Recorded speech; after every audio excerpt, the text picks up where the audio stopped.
বিসমিল্লাহির রহমানির রহিম। আসসালামু আলাইকুম প্রিয় শিক্ষার্থীবৃন্দ, তোমাদের অষ্টম শ্রেণীতে পড়ো। তোমাদের আজকে ইসলাম শিক্ষা বই থেকে পাঠ 4 হযরত মুহাম্মদ সাল্লাল্লাহু আলাইহি ওয়াসাল্লাম সম্পর্কে আলোচনা করা হবে।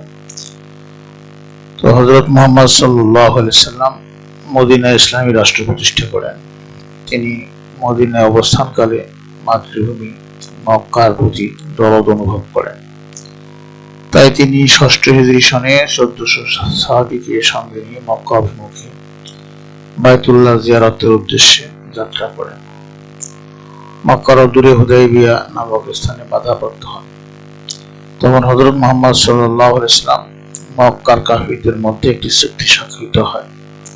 ঐতিহাসিকগণ এটাকে হুদাইবিয়ার সন্ধি বলে আখ্যায়িত করেছেন। পবিত্র কোরআনে এই সন্ধিকে ফাতহুম মুবিন, সুস্পষ্ট বিজয় বলে উল্লেখ করা হয়েছে।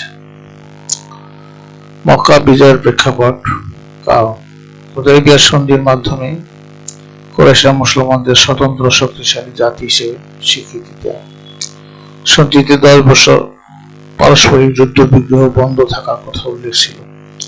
হুদাইবিয়ার সম্পাদিত চুক্তি শর্তানুযায়ী আরবের বনু খুজা গোত্র মহানবী হযরত মুহাম্মদ সাল্লাল্লাহু আলাইহি ওয়াসাল্লামের সাথে এবং বনু বকর গোত্র কুরাইশদের সাথে মৈত্রী চুক্তিতে আবদ্ধ হয়।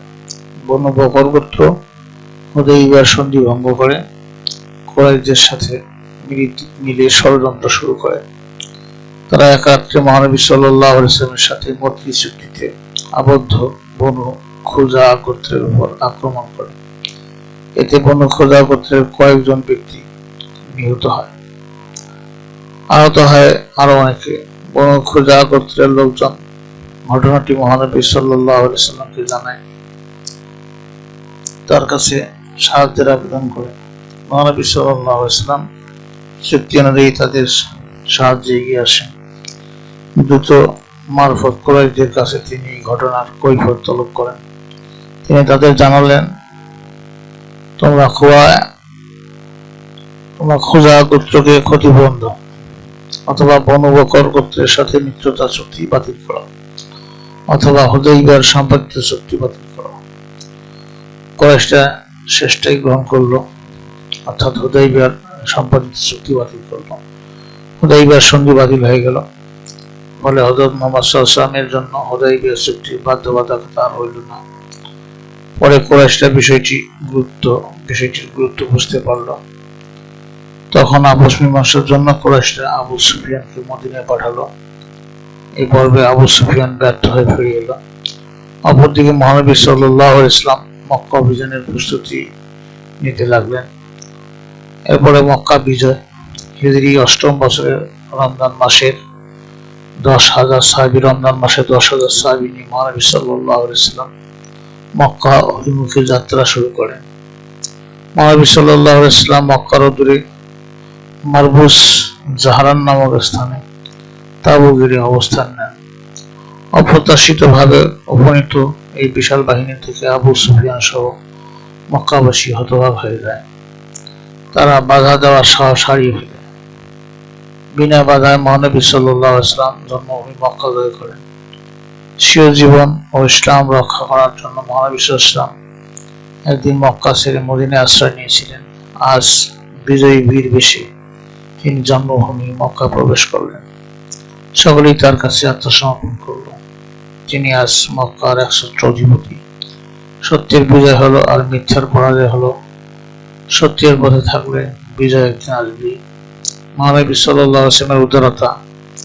মক্কায় যে সকল লোক একদিন মহানবী সাল্লাল্লাহু আলাইহি ওয়াসাল্লামের জীবন নাশ করতে চেয়েছিল, আজ তার সম্মুখে অপরাধী ও দয়া ভিখারী হিসেবে উপস্থিত। মহানবী সাল্লাল্লাহু আলাইহি ওয়াসাল্লাম তাদের জিজ্ঞাসা করলেন, তোমরা আজ আমার কাছ থেকে কেমন ব্যবহার প্রত্যাশা করো? তারা বলল, আজ আখুন কারীম ওয়া আইনু আখুন কারীম। আপনি আমাদের দয়ালু ভাইয়ের পুত্র, আপনার নিকট দয়াপূর্ণ ব্যবহারই আমরা চাই। তখন মহানবী সাল্লাল্লাহু আলাইহি ওয়াসাল্লাম বললেন, লা তাশরিবা আলাইকুম ইয়াওমা ইযহাবু ফাআন্নাহুম জুলাকা, অর্থাৎ তোমাদের বিরুদ্ধে কোনো অভিযোগ নেই, যাও তোমরা মুক্ত সাথী। ধরুন নবী সকলকে ক্ষমা করে দিলেন, এমনকি এক সময় ইসলামের সবচেয়ে বড় শত্রু আবু সুফিয়ানকেও ক্ষমা করে দিলেন। ও যুদ্ধে এই আবু সুফিয়ান কুরাইশ বাহিনীর অমুসলিম বাহিনীর নেতা ছিল। তার নেতৃত্বে কাফির বাহিনীর হাতে 70 জন মুসলমান সৈনিক শাহাদাত বরণ করেছিলেন। নবী সাল্লাল্লাহু আলাইহি ওয়াসাল্লামের একটি দাঁত মোবারক ওই যুদ্ধে শহীদ হয়। এত কিছুর পরও মহানবী সাল্লাল্লাহু আলাইহি ওয়াসাল্লাম ক্ষমা করেছিলেন। শুধু ক্ষমাই শেষ নয়, মহানবী সাল্লাল্লাহু আলাইহি ওয়াসাল্লাম আরো ঘোষণা দিলেন যে স্বীয় ঘর ও কাবা শরীফের পাশাপাশি যারা আবু সুফিয়ানের ঘরে আশ্রয় নেবে তারাও ক্ষমা ও নিরাপত্তা পাবে। মহানবী সাল্লাল্লাহু আলাইহি ওয়াসাল্লাম আবু সুফিয়ানের স্ত্রী হিন্দাকেও ক্ষমা করলেন। হিন্দা মহানবী সাল্লাল্লাহু আলাইহি ওয়াসাল্লামের প্রিয় চাচা হযরত হামজা রাদিয়াল্লাহু আনহু শহীদ হওয়ার পর তার নাক কান কেটেছিল এবং বুক ছিঁড়ে কলিজা বের করে চর্বণ করে চরম নিষ্ঠুরতা ও বীভৎসতার পরিচয় দিয়েছিল। তাকে সহ মক্কার সকলকে ক্ষমার এই দৃষ্টান্ত পৃথিবীর ইতিহাসে বিরল। মুজাহির আনসারদের মধ্যে ভ্রাতৃত্ব বন্ধন। মহানবী হযরত মুহাম্মদ সাল্লাল্লাহু আলাইহি ওয়াসাল্লাম মক্কা হতে হিজরত করে আসা মুজাহির ও মদিনায় বসবাসকারী আনসারদের মধ্যে ভ্রাতৃত্ব বন্ধন তৈরি করেছিলেন। ভ্রাতৃত্ব বন্ধন অটুট রাখার জন্য মহানবী সাল্লাল্লাহু আলাইহি ওয়াসাল্লাম মসজিদে নববীকে মিলন কেন্দ্র বানিয়ে দিলেন। এই ভ্রাতৃত্ব শুধু মুখে মুখে ছিল না, বরং মুজাহিদদেরকে আনসারদের সম্পত্তির উত্তরাধিকারী বানিয়ে দিলেন। তিনি হযরত আনাস ইবনু মালিকের ঘরে যে যিনি ভ্রাতৃত্ব বন্ধন তৈরি করেছিলেন, ওই দিন ওই গৃহে মোট 90 জন সাহাবী ছিলেন। তাদের অর্ধেক ছিল মুজাহিদ আর বাকি অর্ধেক ছিল আনসার। মুজাহিদ না মুজাহিদ হবে, মুজাহিদ ও বাকি অর্ধেক ছিল আনসার। সম্পত্তিতে মুজাহিদদের উত্তরাধিকার বিধানটি বদর যুদ্ধ পর্যন্ত বলবৎ ছিল। জন্মসূত্রে আবদ্ধ না হয়ে এমন ভ্রাতৃত্ব বন্ধন মানব ইতিহাসে খুঁজে পাওয়া কঠিন। এরপরে হুজুর সাল্লাল্লাহু আলাইহি ওয়াসাল্লামের বিদায় হজের ভাষণ। সূরা আল নাসর নাযিল হওয়ার পর হযরত মুহাম্মদ সাল্লাল্লাহু আলাইহি ওয়াসাল্লাম বুঝতে পারলেন যে তার জীবন প্রায় শেষ। তাই তিনি 632 খ্রিস্টাব্দের 10ম হিজরি 23 ফেব্রুয়ারি লক্ষাধিক সাহাবীকে সঙ্গে নিয়ে বা সাথে নিয়ে হজ করতে মক্কা অভিমুখে রওনা দিলেন। একে বিদায় হজ বলা হয়। হযরত মুহাম্মদ সাল্লাল্লাহু আলাইহি ওয়াসাল্লাম 9 জিলহজ আরাফাতের ময়দানে উপস্থিত জনসমুদ্রের সামনে যে ভাষণ দেন তাকে বিদায় হজের ভাষণ বলা হয়। উক্ত ভাষণে তিনি ব্যক্তি জীবন থেকে রাষ্ট্রীয় জীবন পর্যন্ত সর্বপ্রকার দায়িত্ব, লেনদেন, পারস্পরিক সম্পর্ক, অধিকার ইত্যাদি বিষয় গুরুত্বের সাথে তুলে ধরেন। নিম্নে বিদায় হজের প্রদত্ত ভাষণের সারসংক্ষেপ উল্লেখ করা হলো। আরাফাতের ময়দান সংলগ্ন জাবালে রহমত এর উঁচু টিলায় উঠে মহানবী হযরত মুহাম্মদ সাল্লাল্লাহু আলাইহি ওয়াসাল্লাম প্রথমে আল্লাহর প্রশংসা করলেন, তারপর বললেন, হে মানব সকল, আমার কথা মনোযোগ দিয়ে শোনো, কারণ আগামী বছর আমি তোমাদের সাথে এখানে সমবেত হতে পারবো কিনা জানি না।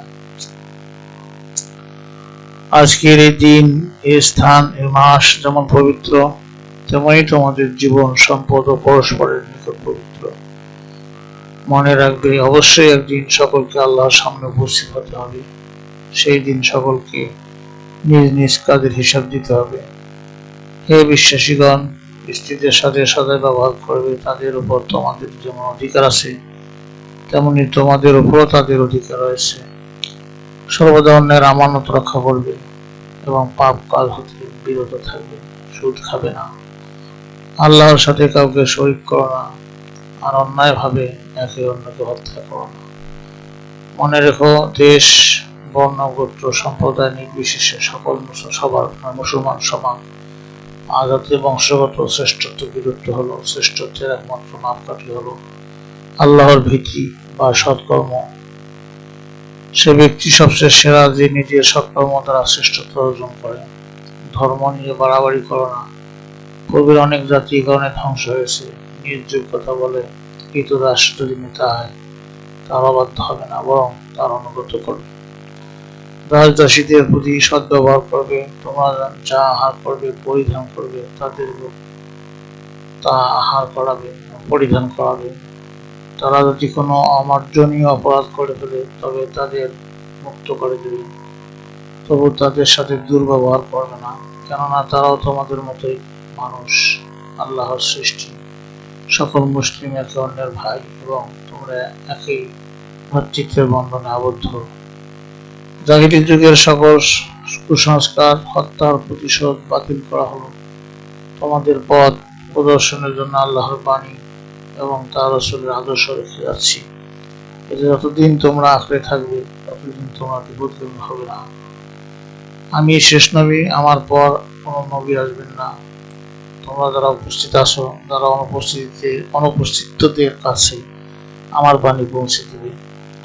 তারপর হযরত মুহাম্মদ সাল্লাল্লাহু আলাইহি ওয়াসাল্লাম আকাশের দিকে তাকিয়ে আওয়াজ করে বলতে লাগলেন যে, হে আল্লাহ, আমি কি তোমার বাণী সঠিকভাবে জনগণের নিকট পৌঁছাতে পেরেছি?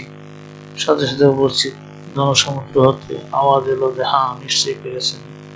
অতঃপর হযরত মুহাম্মদ সাল্লাল্লাহু আলাইহি ওয়াসাল্লাম বললেন, হে আল্লাহ, তুমি সাক্ষী থাকো। এরপরই আল্লাহ তাআলা নাযিল করলেন, বিসমিল্লাহির রহমানির রহিম, আল ইয়াওমা আকমালতু লাকুম দীনাকুম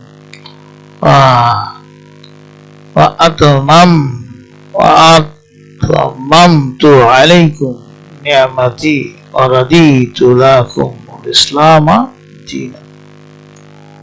এর অর্থ ছিল যে আজ আমি তোমাদের দিনকে পূর্ণাঙ্গ করে দিলাম এবং আমার নেয়ামত তোমাদের জন্য পরিপূর্ণ করে দিলাম। ইসলামকে তোমাদের জন্য একমাত্র জীবন ব্যবস্থা হিসেবে মনোনীত করলাম। সূরা আল মাইদা আয়াত হলো 3। মহানবী হযরত মুহাম্মদ সাল্লাল্লাহু আলাইহি ওয়াসাল্লাম কিছুক্ষণ সময় নীরব থাকলেন। উপস্থিত জনতাও নীরব ছিল। অথবা সকলের দিকে করুণার দৃষ্টিতে তাকিয়ে বললেন, আল বিদায়। একটা অজানা বিয়োগ ব্যথা উপস্থিত সকলের অন্তরকে ভারাক্রান্ত করে তোলে। বিদায় হজ থেকে ফিরে মহানবী সাল্লাল্লাহু আলাইহি ওয়াসাল্লাম কিছুদিন পর অসুস্থ হয়ে পড়লেন। এরপর অতঃপর 11 হিজরি সনের রবিউল আউয়াল মোতাবেক 632 খ্রিস্টাব্দ 7 জুন সোমবার ইন্তিকাল করেন। তখন তার বয়স ছিল 63 বছর। আদর্শ মানব হযরত মুহাম্মদ সাল্লাল্লাহু আলাইহি ওয়াসাল্লাম জীবনের অনুকরণীয়, অনুসরণীয় নিয়ম নীতিকে আদর্শ বলা হয়। এই হিসেবে হযরত মুহাম্মদ সাল্লাল্লাহু আলাইহি ওয়াসাল্লাম হলেন মানব জাতির জন্য সর্বশ্রেষ্ঠ আদর্শ। আল্লাহ তাআলা বলেন, বিসমিল্লাহ, কাদ কানা লাকুম ফি রাসূলিল্লাহি উসওয়াতুন হাসানাহ। নিশ্চয়ই আল্লাহ রাসূলের জীবনে রয়েছে তোমাদের জন্য উত্তম আদর্শ। সূরা আল আহজাব আয়াত হলো 21। ব্যক্তিগত, পারিবারিক, সামাজিক, রাষ্ট্রীয়, অর্থনৈতিক সকল দিক দিয়ে হযরত মুহাম্মদ সাল্লাল্লাহু আলাইহি ওয়াসাল্লাম আমাদের আদর্শ। হযরত মুহাম্মদ সাল্লাল্লাহু আলাইহি ওয়াসাল্লামের ব্যক্তিগত আদর্শ। হযরত মুহাম্মদ সাল্লাল্লাহু আলাইহি ওয়াসাল্লাম ব্যক্তিগত জীবনে অত্যন্ত বিনয়ী, সদালাপী, হাস্যোজ্জ্বল, দয়ালু ছিলেন। ধনী দরিদ্র, ইতিম, অসহায়, রাজা প্রজা সকলের সাথে তার আচরণ ছিল অনুকরণীয়। তার দয়া ভালোবাসা সকলের পাশাপাশি শিশুদের প্রতিও ফুটে ওঠে। তিনি শিশুদের প্রতি সদয় আচরণ করতেন, অন্যকেও তা করতে উৎসাহ দিয়েছেন। হযরত মুহাম্মদ সাল্লাল্লাহু আলাইহি ওয়াসাল্লাম বলেছেন, লাইসা মিন্না মান লাম ইয়ারহাম সাগীরানা। অর্থ হলো যে আমাদের শিশুদের প্রতি দয়া করে না, সে আমাদের দলভুক্ত নয়। তিরমিজি শরীফ। কৃতদাস থেকে শুরু করে নারী পুরুষ, আত্মীয় এমনকি জীবজন্তুর প্রতিও দয়া প্রদর্শন করতে তিনি পরামর্শ দিয়েছেন। তিনি বলেন যে জমিনে বসবাসকারীদের প্রতি দয়া করো, তাহলে আসমানবাসীরাও তোমাদের প্রতি দয়া করবেন। তিরমিজি শরীফ।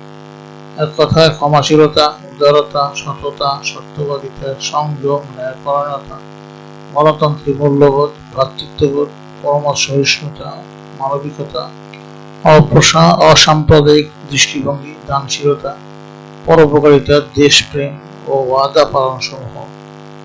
পালন সহ অনুসরণীয় গুণাগুণ রাসূল সাল্লাল্লাহু আলাইহি ওয়াসাল্লামের জীবনে বিদ্যমান ছিল। হযরত মুহাম্মদ সাল্লাল্লাহু আলাইহি ওয়াসাল্লামের পারিবারিক আদর্শ, যে পরিবার সুষ্ঠু সুন্দরভাবে পরিচালনার জন্য একজন মানুষের জীবনে যতগুলো গুণ থাকা প্রয়োজন সব গুণই মহানবী সাল্লাল্লাহু আলাইহি ওয়াসাল্লামের জীবনে ছিল। তিনি স্ত্রী, কন্যা, পিতা মাতা, ভাই বোন সকলের জন্য আদর্শ ছিলেন। পরিবারের যে কোনো সদস্য তার কাছে সাহায্যের জন্য আবেদন করলে তিনি তাকে সাহায্য করতেন। তাদের সাথে সত্য কথা বলতেন। মিথ্যাকে তিনি আজীবন ঘৃণা করতেন। তার ব্যবহারে নম্রতা প্রকাশ পেত। তিনি পরিবারের সকলের কথা মনোযোগ দিয়ে শুনতেন। কোনো বিষয়ে বিরক্তি প্রকাশ করতেন না। পরিবারের কারো প্রতি রাগ করলে শুধু মুখ ফিরিয়ে নিতেন। ভালো মন্দ কিছু বলতেন না। তার পরিবারের একাকী স্ত্রী থাকার পরও তিনি সকলের সাথে সমান আচরণ করতেন। তার আচরণের কারণে পরিবারের কোনো সদস্যের মাঝে কখনো ঝগড়া বিবাদ হয়নি। হযরত মুহাম্মদ সাল্লাল্লাহু আলাইহি ওয়াসাল্লামের সামাজিক আদর্শ, বিশ্ব শান্তির অগ্রদূত মহানবী হযরত মুহাম্মদ সাল্লাল্লাহু আলাইহি ওয়াসাল্লাম মানব জীবনের সকল ক্ষেত্রে শান্তি প্রতিষ্ঠার জন্য প্রচেষ্টা চালালেন। তার সমস্ত জীবনে ছিল নানা ধরনের সংস্কারে নিবেদিত। সমাজ জাতীয় জীবনের এমন কোনো দিক নেই যা তিনি সুন্দর ও কল্যাণমুখী করে সংস্কার করেননি। সামাজিক অত্যাচার, অন্ধকার, অনাচারে নিমজ্জিত সমাজে তিনি বিশ্বের সর্বশ্রেষ্ঠ আদর্শ প্রতিষ্ঠা করেন। জাহিলি যুগে বিভিন্ন কারণে গোত্রদ্বয় বা গোত্রদ্বন্দ্ব লেগে থাকত। সামান্য কারণে গোত্রে যুদ্ধ বেড়ে যেত। তাছাড়া আরব মৌচারী গ্রাম্য লোকেরা লুটতরাজ করত। হযরত মুহাম্মদ সাল্লাল্লাহু আলাইহি ওয়াসাল্লাম সমস্ত যুদ্ধের অবসান ঘটালেন এবং লুটতরাজ বন্ধ করে শান্তি প্রতিষ্ঠা করলেন। মহানবী হযরত মুহাম্মদ সাল্লাল্লাহু আলাইহি ওয়াসাল্লাম নারীদের সামাজিক অধিকার প্রতিষ্ঠায় বিভিন্ন পদক্ষেপ নিলেন। ইসলাম পূর্ব যুগে আরবের অনেক ক্ষেত্রে সমাজে নারীদের কোনো মর্যাদাই ছিল না। তারা ভোগের পাত্রী ছিল। উত্তরাধিকারী সম্পত্তি হতে তারা বঞ্চিত ছিল। মহানবী সাল্লাল্লাহু আলাইহি ওয়াসাল্লাম নারীদের এসব দুর্গতি হতে রক্ষা করেন। তাদের ধর্মীয় সামাজিক অধিকার প্রতিষ্ঠা করেন। সর্বশ্রেষ্ঠ স্থান তিনি ঘোষণা করেন, আল জান্নাতু তাহতাল আকদামিল উম্মাহাত, অর্থ হলো মায়ের পদতলে সন্তানের বেহেশত। মহানবী সাল্লাল্লাহু আলাইহি ওয়াসাল্লাম কন্যা সন্তানকে জীবিত কবর দেওয়া বন্ধ করেন। কন্যা সন্তান জন্মদাকে অভিশাপের পরিবর্তে সম্মানের বলে আখ্যা দেন। সুন্দরভাবে কন্যা সন্তান লালন পালনের জন্য বেহেশতের ঘোষণা দেন। ধনী গরিব সকলের জানাজায় অংশগ্রহণ করেন। গোলাম দাসী সকলের দাওয়াত গ্রহণ করতেন। তার আচার আচরণে হতাশাগ্রস্ত মানুষ দিক নির্দেশনা পেত। এছাড়া তিনি সামাজিক সকল অনাচার বৈষম্য দূর করেন। ছোট বড় সকলের অধিকার প্রতিষ্ঠা করেন।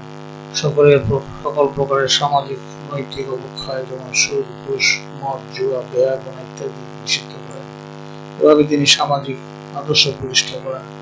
হযরত মুহাম্মদ সাল্লাল্লাহু আলাইহি ওয়াসাল্লামের রাজনৈতিক আদর্শ, মহানবী হযরত মুহাম্মদ সাল্লাল্লাহু আলাইহি ওয়াসাল্লাম পরিপূর্ণ ইসলামী রাষ্ট্র প্রতিষ্ঠা করে রাজনৈতিক নেতৃত্বের অসাধারণ দৃষ্টান্ত স্থাপন করেছেন। রাষ্ট্র পরিচালনায় আল কোরআনের সার্বজনীন গণতান্ত্রিক নীতি অনুসরণ করেন। ইসলাম পূর্ব যুগে আরবের অনেক সমাজ গোত্র জোরদার মূল্যোক্তার এই নীতিতে বিশ্বাসী ছিল। নবী সাল্লাল্লাহু আলাইহি ওয়াসাল্লাম দেশ পরিচালনায় জনগণের মতামতের স্বীকৃতি দেন, যা গণতন্ত্রের মূল কথা। তিনি ধনী গরিব, শিক্ষিত অশিক্ষিত, বর্ণ গোত্র সকল বৈষম্যের অবসান ঘটান। রাষ্ট্রের সকলের সম অধিকার ও মৌলিক অধিকার প্রতিষ্ঠা করেন। তিনি অমুসলিম নাগরিকদের নিরাপত্তা দেন। তাদের রাষ্ট্রীয় অধিকার প্রতিষ্ঠা করেন। আইনের শাসন প্রতিষ্ঠা করেন। আইনের চোখে মুসলিম অমুসলিম ধর্ম, বর্ণ, গোত্র সকলেই সমান এই নীতির বাস্তবায়ন করেন। তিনি রাষ্ট্রীয় ভিত্তি মজবুত করার জন্য মুসলমান, খ্রিস্টান ও ইহুদি সম্প্রদায়ের মাঝে সম্প্রতি প্রতিষ্ঠার জন্য একটি চুক্তি সম্পাদন করেন। এই চুক্তি মদিনা সনদ নামে পরিচিত। মহানবী সাল্লাল্লাহু আলাইহি ওয়াসাল্লাম এর অর্থনৈতিক আদর্শ, মহানবী সাল্লাল্লাহু আলাইহি ওয়াসাল্লাম তৎকালীন আরব সমাজে প্রচলিত চক্রবৃদ্ধি হারে সুদের যে প্রচলন ছিল তা নিষিদ্ধ ঘোষণা করেন। সুদের পরিবর্তে ব্যবসাকে উৎসাহিত করেন। আল্লাহ তাআলা বলেন, ওয়া আহাল্লাল্লাহুল বাইআ ওয়া হারামাল রিবা, আল্লাহ সুদকে হারাম নিষিদ্ধ, ব্যবসাকে হালাল বৈধ করেছেন। সূরা আল-বাকারা আয়াত 275। সুদ প্রথাও তিনি কঠোরভাবে নিষিদ্ধ করেন। তিনি ঘোষণা করেন যে সুদ গ্রহীতা, সুদদাতা উভয়ই জাহান্নামী। সমাজ থেকে তিনি প্রতারণামূলক সকল ব্যবসা বন্ধ করেন। সম্পদের সুষম বন্টনের ব্যবস্থা করেন। সম্পদ যাতে জনগণের অধিকার নিশ্চিত থাকে তার উদ্যোগ নেন। রাজস্বের উৎস হিসেবে যাকাত, গনিমত, যুদ্ধদ্রব্য সামগ্রী, যে অমুসলিম হতে আদায়কৃত নিরাপত্তা কর, খারাজ, অমুসলিমদের ভূমিকর, মুসলিমদের উৎপন্ন ফসলের কর ইত্যাদি গ্রহণ করেন। প্রিয় শিক্ষার্থীবৃন্দ, এই ছিল আজকের ক্লাসের আলোচনার বিষয়বস্তু। আমরা পরবর্তী ক্লাসে পাঠ 5 হযরত আয়েশা রাদিয়াল্লাহু তাআলা আনহা নিয়ে আলোচনা করব। তোমাদের সার্বিক মঙ্গল ও সুস্বাস্থ্য কামনা করে আজকে বিদায় নিচ্ছি। খোদা হাফেজ।